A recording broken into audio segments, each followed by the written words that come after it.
Welcome to the December 2021 episode of the Family Tree Magazine podcast. I'm Lisa Louise Cook. Family history comes in all shapes and sizes. And if you have old documents, photographs, quilts, and other items in need of preservation, the family curator Denise May Levenick is here to help you with her top 10 archival supplies. Then your DNA guide, Diane Southard, will be here to talk about what those DNA groups can and can't tell you about your family tree. Then in our Best Websites for Genealogy segment, the archive lady, Melissa Barker, will be here to help us navigate the National Archives website in search of genealogical information. And then we'll wrap up the year with Family Tree Magazine editor Andrew Cook and take a look at what the next year has in store for our genealogy research. But first, let's start off with some tree talk, and we'll do that with social media editor Rachel Christian. Wow, it's already December, and that means that the new year and our new genealogy goals are just around the corner. I know I've been thinking about that a lot, and social media editor Rachel Christian has been too, and I think she's got a couple of great suggestions for us. Welcome back, Rachel. Hi, Lisa. Thanks for having me. Well, I thought we'd take this Tree Talk segment in this December episode just to kind of help people start wrapping their head around New Year's goals. And of course, in genealogy, it absolutely helps to have a goal, have a plan. Do you have some thoughts on that? How do you stay on track with genealogy goals? Yeah, I do. This time of year, we as a magazine are definitely thinking about what our readers want to accomplish in the new year and how we can help them stick to those goals. But as we all know, even the best laid plans go awry. And I forget what the statistic is, but most people don't keep their resolution past like February or something like that. Right. So we've just got a couple tips for you today about how to maybe stick with it a little longer. And one of these tips actually will help you, no matter how much time has passed, even if you resolve to do something in January and don't pick it up till September, hopefully this will help keep you on track for success. So we just have a few tips. The first of which comes from a great article we have on our site. It's a premium article, meaning you'll need a subscription for it, but it's called How to Create a Genealogy Research Plan, and it's by Lisa Alzo. And she talks about the fact that genealogy goals are often very long-term.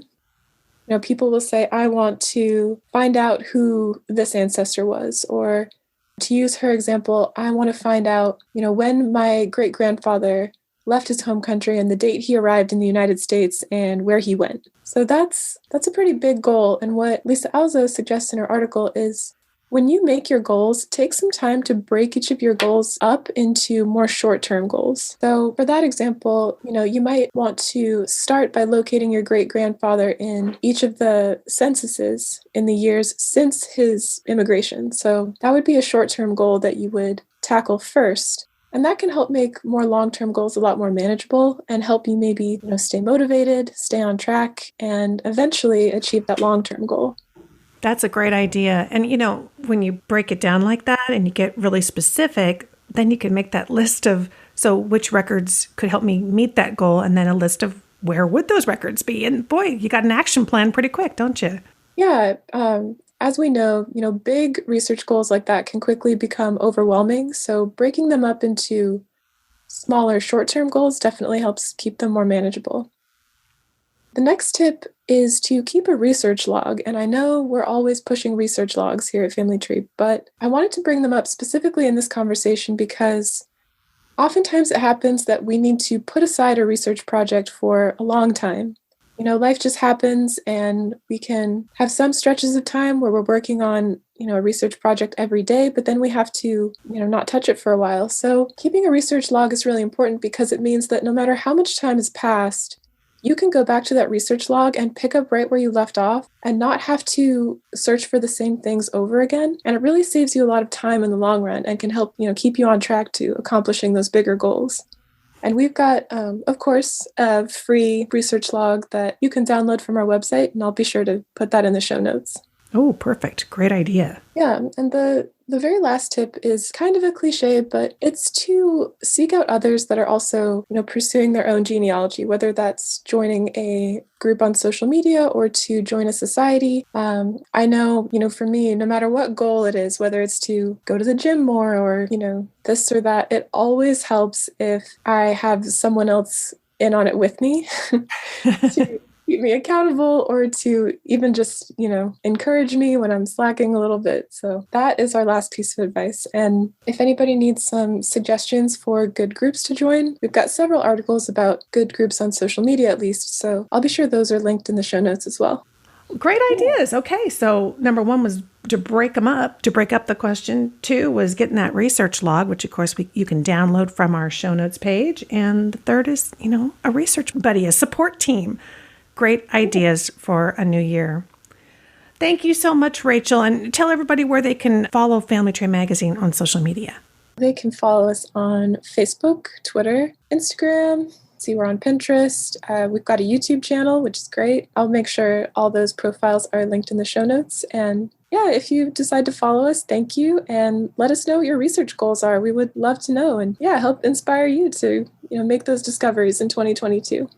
Perfect. Thank you so much, Rachel. We'll talk to you in January. Bye, Lisa. Happy New Year.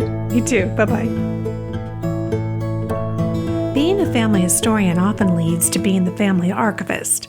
You might find yourself needing to safely store items like family Bibles, scrapbooks, or quilts. The job of correctly archiving these kinds of items can be a bit overwhelming and intimidating, but that's where Family Tree Magazine can definitely help. You'll find the article called A Genealogist's Guide to Archival Supplies at FamilyTreeMagazine.com online, and the feature article Shop and Save. Preserve your family treasures with these archiving tips and tools every genealogist should have. The author of both articles is Denise May Levenick of the Family Curator blog, and she's here to help us out with her top 10 archival supplies. Welcome to the show, Denise. Thanks, Lisa. I'd love to talk about the supplies we need because obviously to complete a task, do a good job of it, we got to have the right tools. And that's certainly true when it comes to archiving. You've got 10 of your top tools that I know that you've used as an archivist. What would be number one? Well, the first thing has to be, I think, archival file folders. They are not terribly expensive.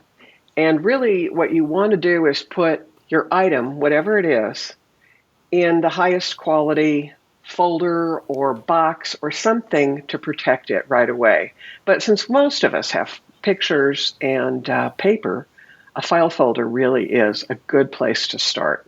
And because you can purchase them in a box of 50 or 100 if you have a lot of items, or just 10 or a dozen folders, it really can scale to suit whatever the size of your archive might be.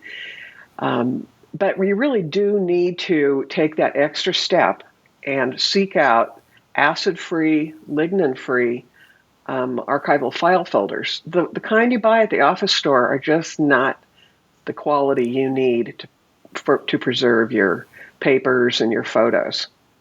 All right, so number one is our acid-free file folders.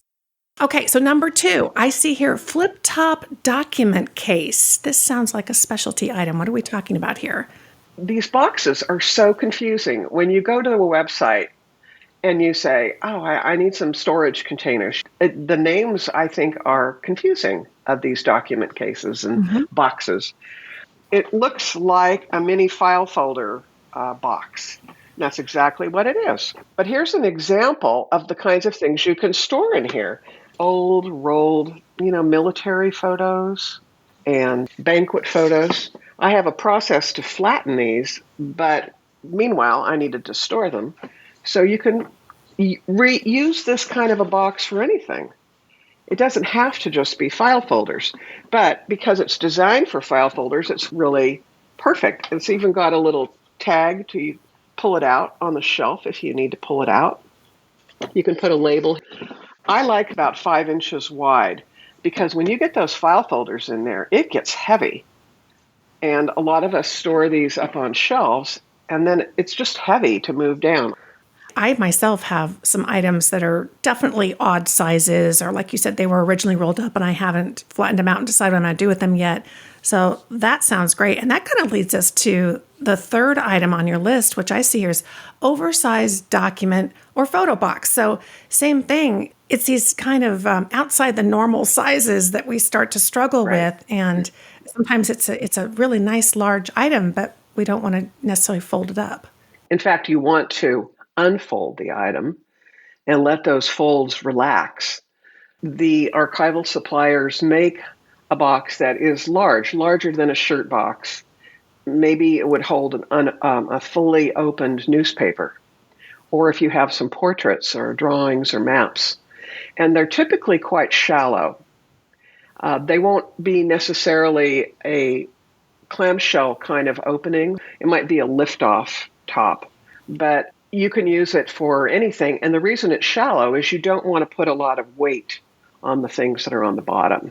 I imagine too layering things. Do we need something to buffer between if we put multiple items in these boxes? Right. That's a good idea. If you can afford it, they make large file folders that will protect your item, and then you put it in the box. And you can keep like newspapers or maps separate. But you, of course, do not want to store newspapers with anything else but other newspapers because they're so toxic. The newsprint is just full of acid. So you want that isolated from everything else. So that must be why number 4 is the newspaper preservation kit. I didn't realize that there was something uniquely for this. Tell us. Yes, newsprint is a big offender because they are so toxic. Anything they touch will turn brown, and it just degrades everything around it. So you want to be sure to isolate your newspapers if you're going to keep them. What they do at the library is photocopy on acid-free paper, or they scan it and then print a copy on acid-free paper and get rid of the newsprint. That sounds like a really clever way to deal with that problem. If grandma gives you her newspapers and she's also got other stuff with it, you don't want to keep it that way. You need to separate it out. No. It sounds like. If you really want to keep like an obituary because it's an original paper or something, this is a good case for encapsulating in between 2 sheets of archival plastic. You can encapsulate it, and then you can put it right back in that Bible because it's isolated from those pages. So I see number 5, we have acid-free tissue paper. What would you be using this for? Oh, this stuff is great. I keep a stack of it here at home because, like one time, my dad gave me this. You know those stereograph things you hold up and there's a double picture? He gave me one of those. It was my grandfather's. And it was in, of all things, an envelope box, a crummy, terrible box. And it was wrapped in red tissue paper. Well, colored tissue paper like red. Have you ever gotten a drop of water on red tissue paper? Yeah.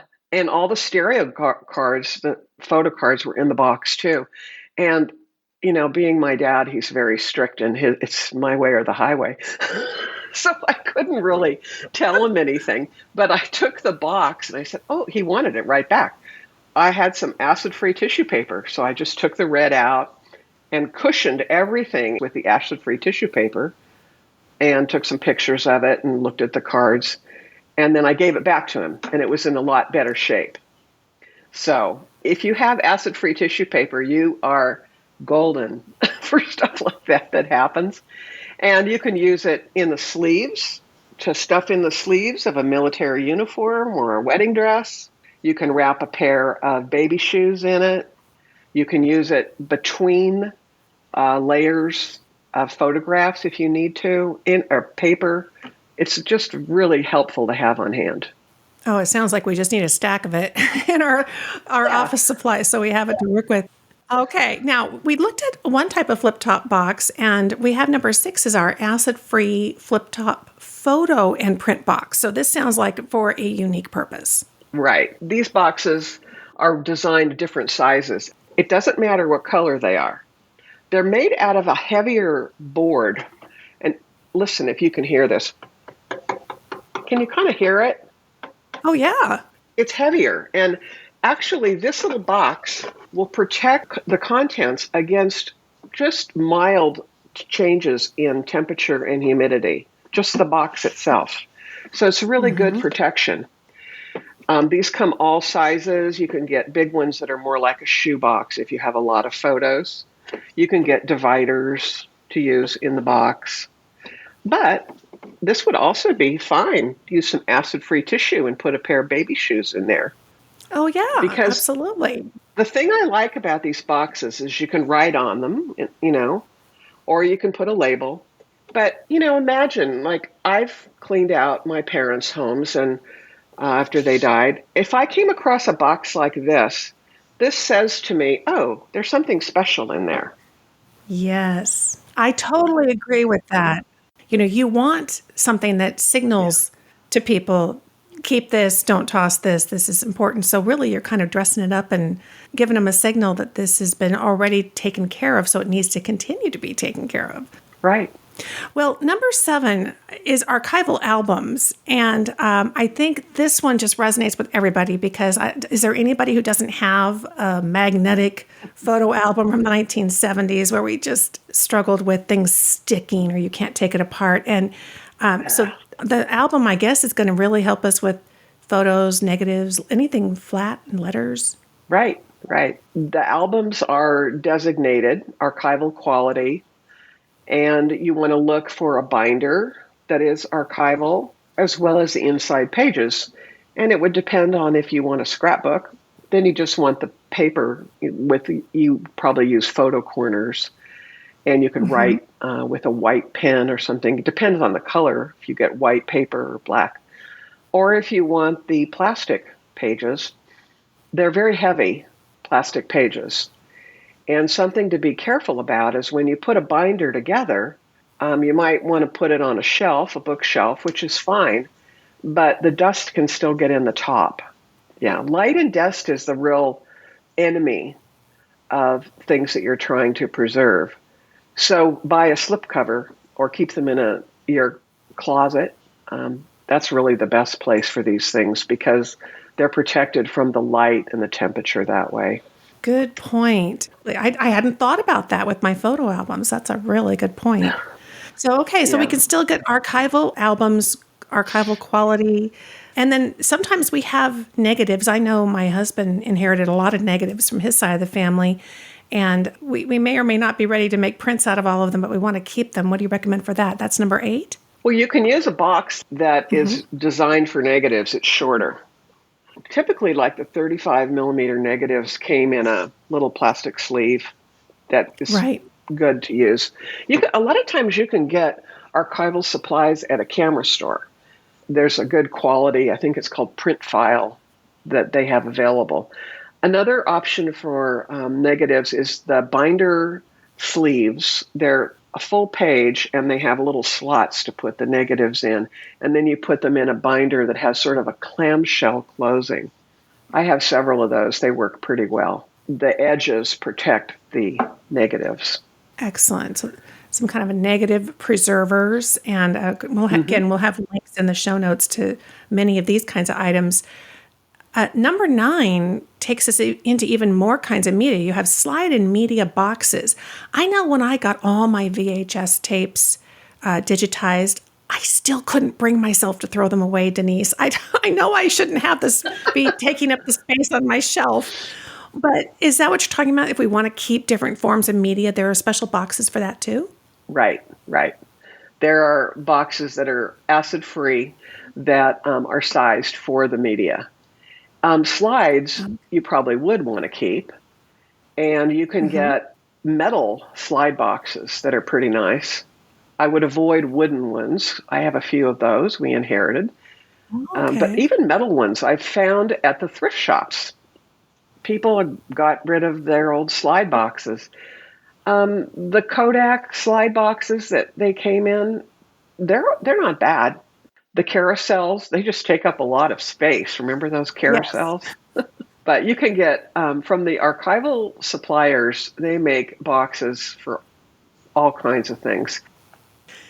Number 10, it actually reminds me of when you and I kind of probably first met, gosh, probably a dozen years ago at least. And I remember talking to you about quilts. And one of your specialties is really your knowledge of dealing with textiles. And so often we're thinking photos and paper, but if we're fortunate, we might have a uniform, a quilt. And number 10 was Archival Blue E-Flute Quilt Preservation Kit. Tell us what this is and what it can do for us. I love this E-Flute box. These archival boxes are wonderful, but they're heavy. Just the box itself has some heft. Yeah. And imagine you have a full-size bed quilt. You need a big box, which is expensive and heavy, just the box. The E-Flute is a kind of plastic. You've probably seen it used in maybe packing material. It's got little ridges, and it's kind of a translucent, plasticky stuff. It's the best description. But it's very lightweight. So if you order one of these boxes, it comes flat, and you kind of assemble it.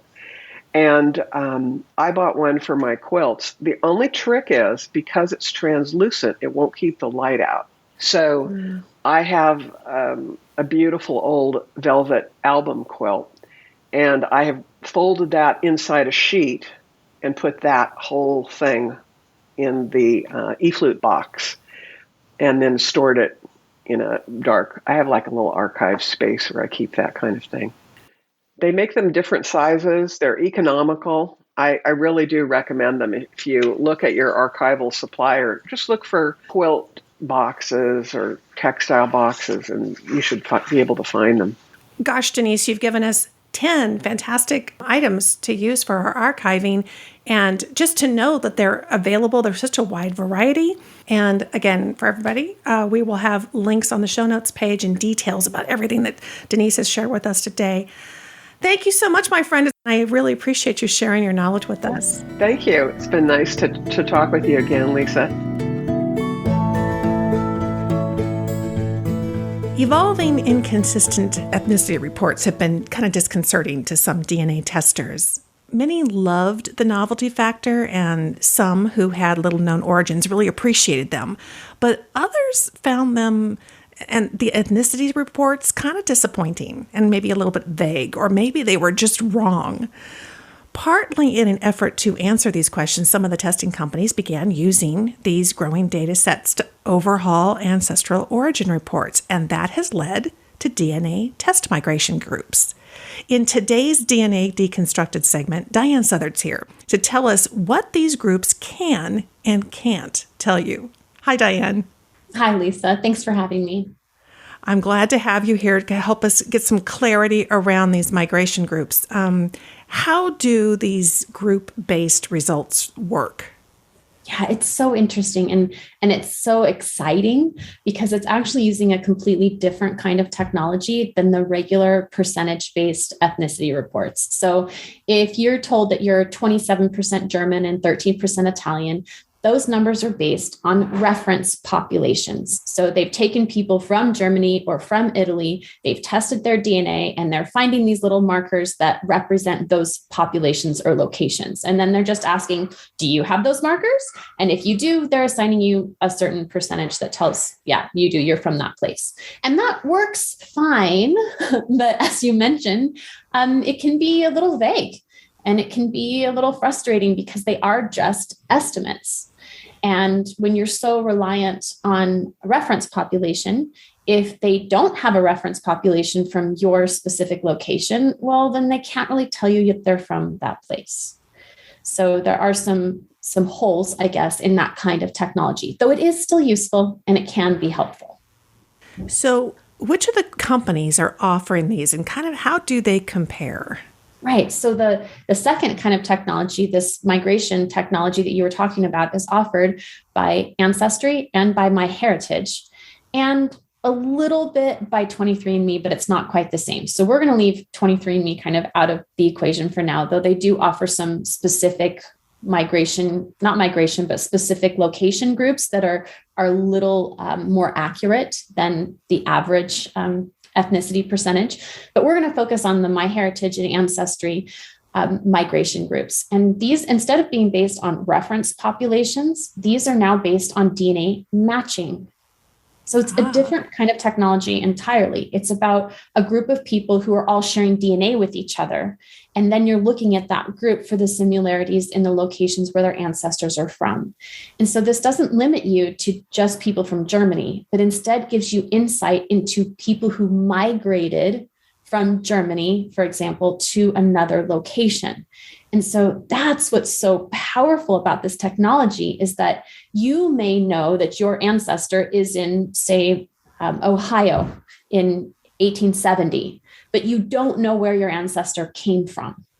But you get this test, and MyHeritage or Ancestry tells you that you're part of a migration from Germany to Ohio. And then all of a sudden, you know, with some confidence even, where your ancestor may have come from. The technology is so good, it's so powerful, that these migration communities and groups are very accurate. So I tell people, if you see a migration group that you don't recognize, that belongs in your family history.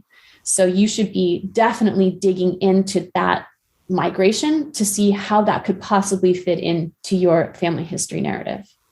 Well, that's exciting to hear that it's that accurate. I mean, that's amazing. And really, and you kind of are already leading into what my next question was how does the genealogist really apply it? So really, what I hear you kind of saying is that when you see them in one known location, you've got your DNA test results, but you're not sure where they actually came from before that, this migration group may really give you the clue, the best place to look next.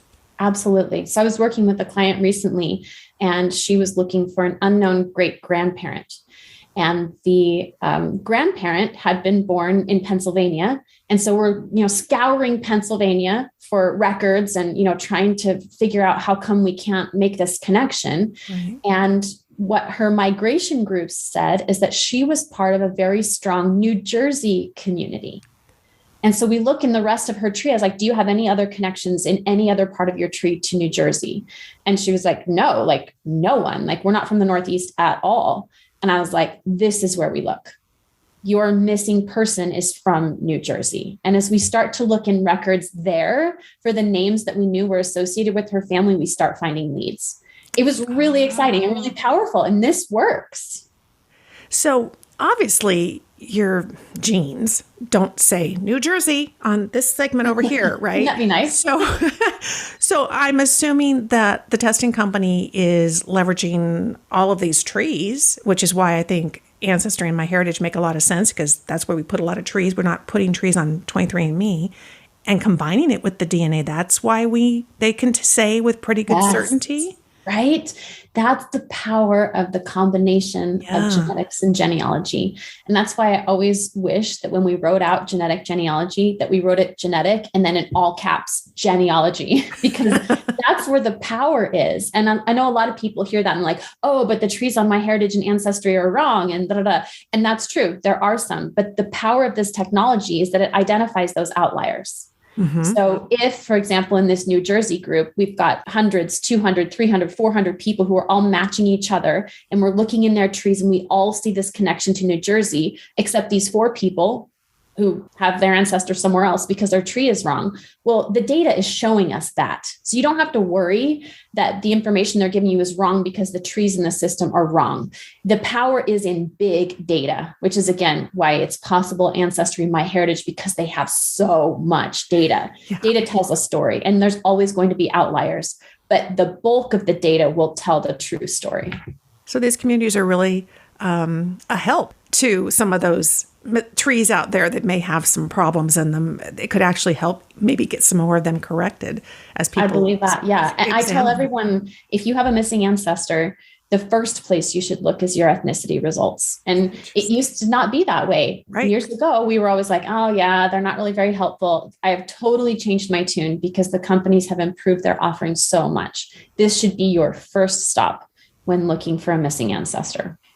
Well, for all of you listening, you can read the article on familytreemagazine.com. It's called DNA Test Migration Groups, What They Can and Can't Tell You. And that comes from a larger article that you'll find in the November-December 2021 issue of Family Tree Magazine.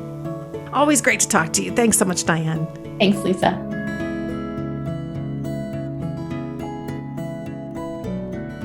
The U.S. National Archives has billions of records available to genealogy researchers, although not all of those records are available online by any stretch of the imagination. But there are many databases and selected record sets that can be accessed and viewed on the NARA's website. It's called archives.gov. Melissa Barker, also known as the Archive Lady, is here to help us navigate our way around this really valuable resource. Hi, Melissa, and thank you so much for joining me here on the show. Hi, Lisa. It's great to be here with you today. Well, you are the perfect person to be referring to about this, and I know that you wrote an article for Family Tree Magazine on the topic, and I'd love to have you just kind of start us off with what kind of records will be available to us at the National Archives website that would be very helpful specifically for genealogy. Well, thank you. Yes, the National Archives has a very robust website. And like you mentioned, maybe not every document or record set is genealogy related, but they do have a tremendous amount of records on their website for genealogists. And one of the first things I would encourage genealogists to do is to go right to that landing page or the main page when you go to their website. There is so much information just on that one page alone. And so go there first, look at some of the links and some of the information that is on that front page. I think you'll be surprised by how much is there. Once you get there, then look for some quick links that will take you to other places on the website. And one of the quick links that is very important to us as genealogists is the genealogist link. And that genealogist link, when you click on it, it's going to take you to pages that are completely full of genealogical information.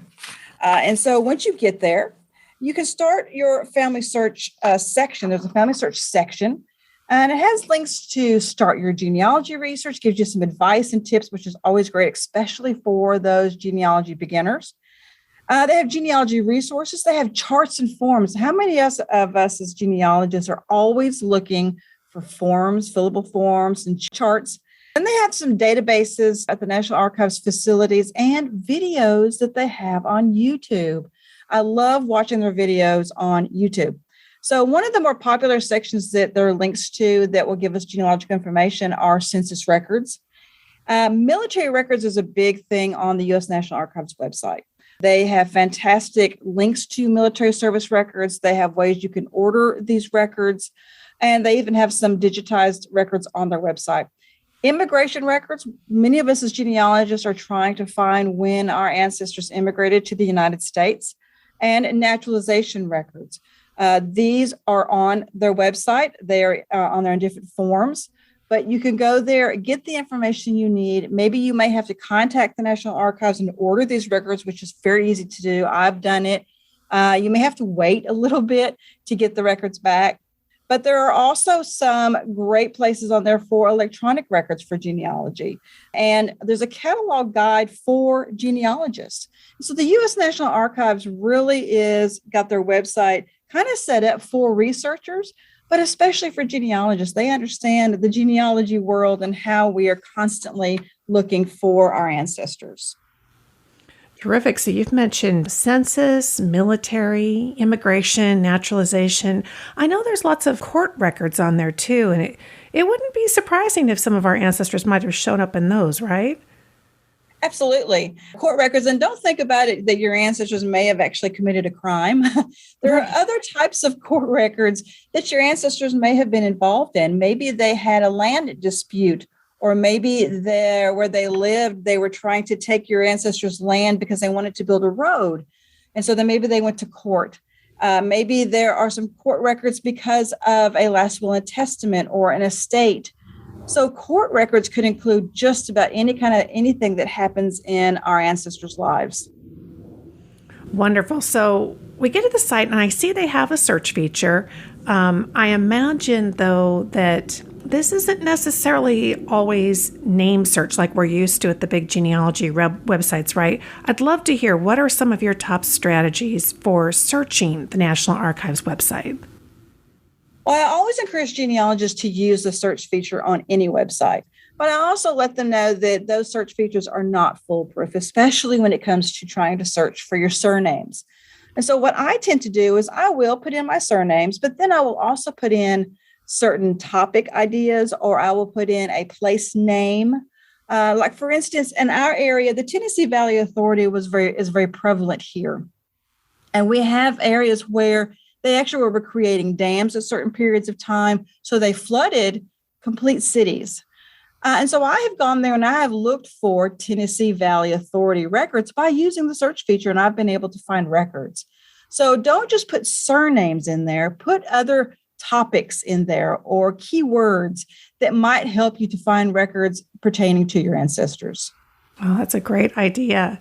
Now, we know that there are some that are digitized, and we could just download those for free. But then there'll be other things that the catalog will refer to, but we're going to need to be able to access it in person. What are our options for in-person, online ordering, ways to access the documents that are not digitized and downloadable on the website? I'm so glad you mentioned the catalog. They have several kinds of catalogs, actually. They have the microfilm catalog that allows you to see what they have available on microfilm. They have the finding aid catalog. Now, that is very, very important. As an archivist, I am always pushing for genealogists to do research in manuscript collections. And so manuscript collections have a document associated with them called the finding aid. And that finding aid is a box by box, folder by folder listing of what is in the collection. And so you can look at these finding aids online on the website. And if you see something that is of interest to you about your ancestor or something you think might help you in your research, that's when you go to the section on the website where you can order records. And when you go there, there are fillable forms there for you to put the information in there, your personal information, where you want your records sent to. And then you can fill it in online or electronically of what record sources you would like to request. Oh, that's terrific. They do make it pretty straightforward. I imagine it's not real quick necessarily to receive things, but you definitely have a process to be able to do it. You don't have to necessarily go and visit online. I'm really glad you mentioned the finding aids, because I know we've talked about that before, and they're just such a wonderful, valuable resource. And a lot of genealogists don't really turn to those, do they? They don't. And one of the reasons is because finding aids can be quite academic when you read them. Mm-hmm. And so how I like to describe a manuscript collection to someone who does not know what one is like this. Think about all the genealogical records that you have in your possession, all of the old family letters, the scrapbooks, the diaries. Maybe you have the family Bible, grandma's quilt even. Maybe you have a lock of hair. Take all of those items and put them in boxes and donate them to an archive. And that is a manuscript collection. So when I describe something like that, the genealogist's eyes really light up to, they really understand that literally anything can be in a manuscript collection, and it will be listed in the finding aid. And so that's why we need to read these finding aids, and especially read the section of the contents listing, which will tell you what exactly is in the collection. Excellent. Well, we've been talking about archives.gov and what a tremendous resource it is. And of course, Melissa, you're a tremendous resource. You have a blog, A Genealogist in the Archives. Tell folks what they can find over there. Yes, I started that blog in 2015, and I am a genealogist for 32 years, but I'm also an archivist for the past 10 years. And so I take what my experience as a genealogist and as an archivist, and I tell genealogists in my blog how to do records preservation, how to do research in archives. And so it's also a great blog to find that kind of information if you're looking to do research in an archive. Terrific. Well, those listening can Google A Genealogist in the Archives, and you can also find the Archive Lady on Facebook. Melissa Barker, thank you so much for giving us a great little quick overview and tour of the National Archives website. We appreciate it. Thank you so much, Lisa.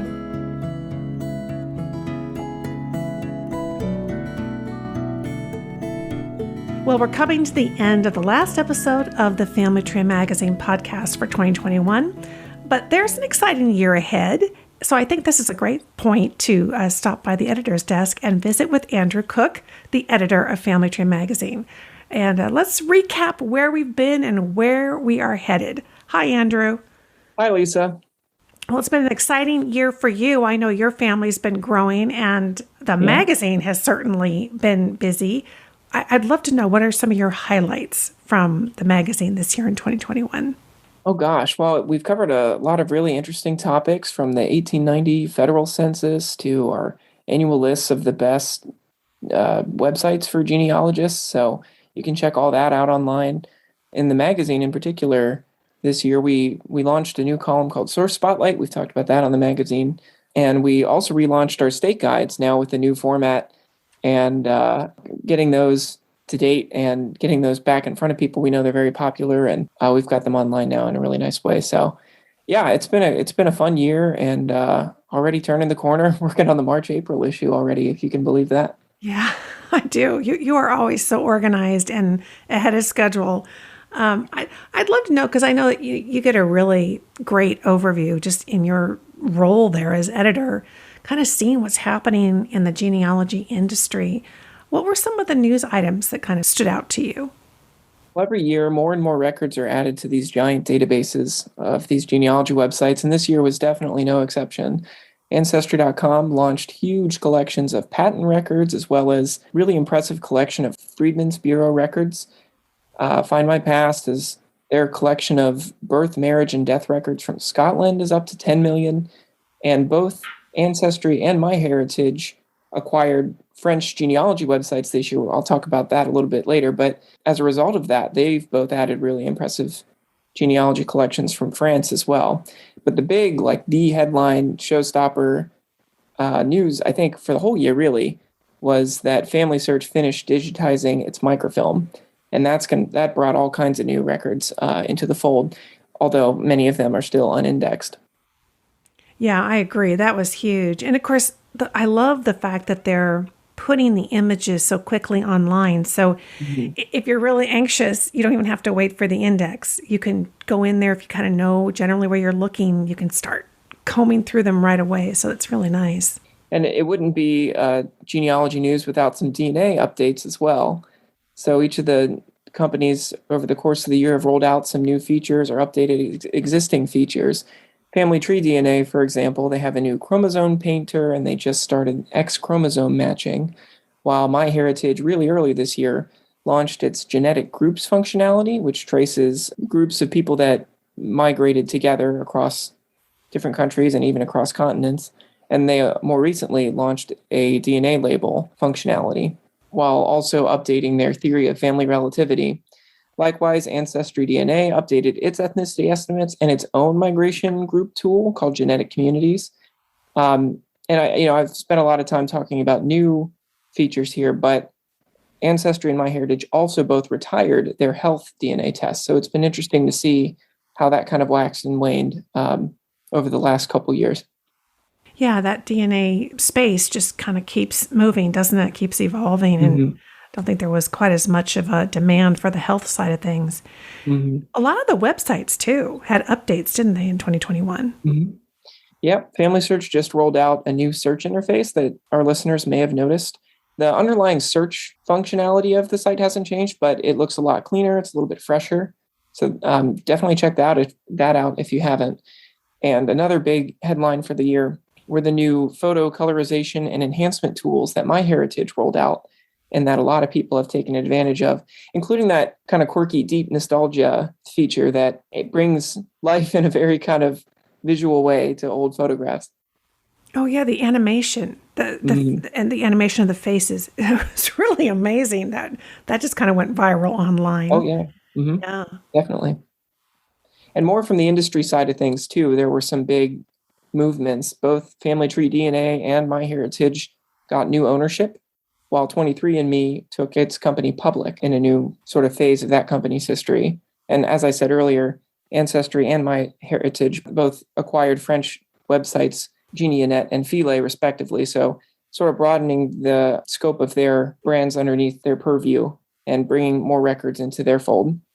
Yeah, just continuing to expand that international reach. which is terrific because I think it brings more international users as well. Mm-hmm. Yeah, and I think that goes two ways too. Both those sites, GeniaNet and Philae, sort of have more resources to work with too, being part of these bigger networks. Absolutely. And of course, Roots Tech pulled it off virtually again in 2021. Mm-hmm.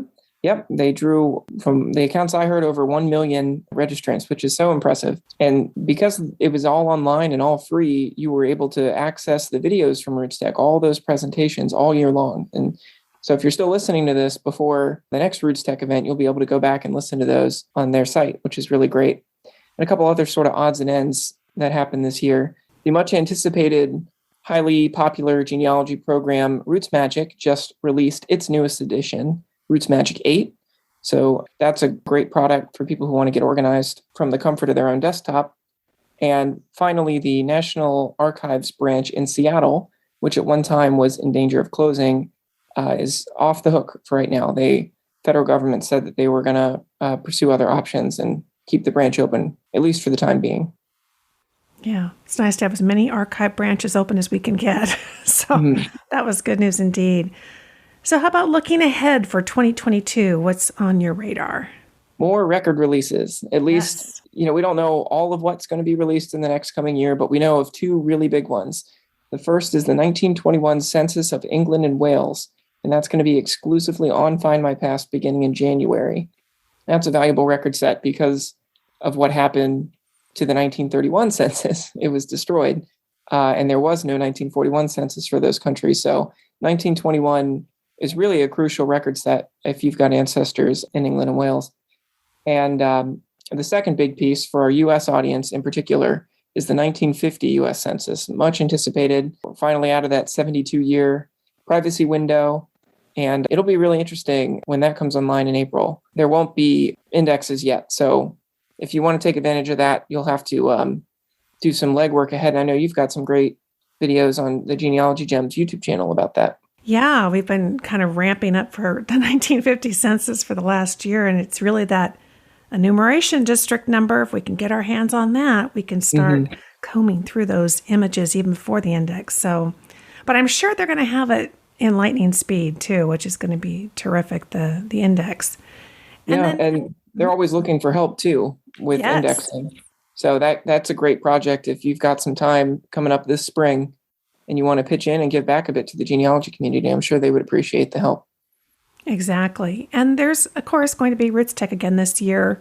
And is that going to be in person, do you know? It is not. It is also, once again, going to be all online and all free. And that's March 3rd through 5th. So just like last year, they're going to have their own platform. It's free to register. You'll have access to all kinds of different presentations on all these different topics, and to the expo hall where we'll be exhibitors again, Family Tree Magazine. So yeah, that'll be a great opportunity to reach out with other genealogists and to hear the latest from the family history industry. Yeah, there's a lot to look forward to in 2022 in the industry and, of course, right there in the pages of Family Tree Magazine. It's been a wonderful year. Thank you so much, Andrew. I love doing this podcast. It's always fun to check in with you, and can't wait to see what's going to be coming up in the new year. So thank you so much. Yeah, it'll be a great year. Thank you, Lisa.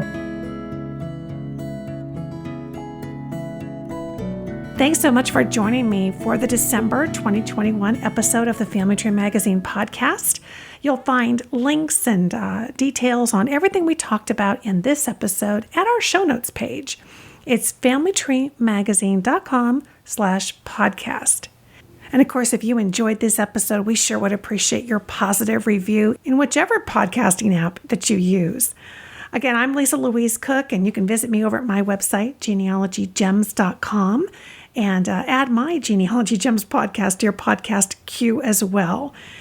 Until next time, Happy New Year and have fun climbing your family tree.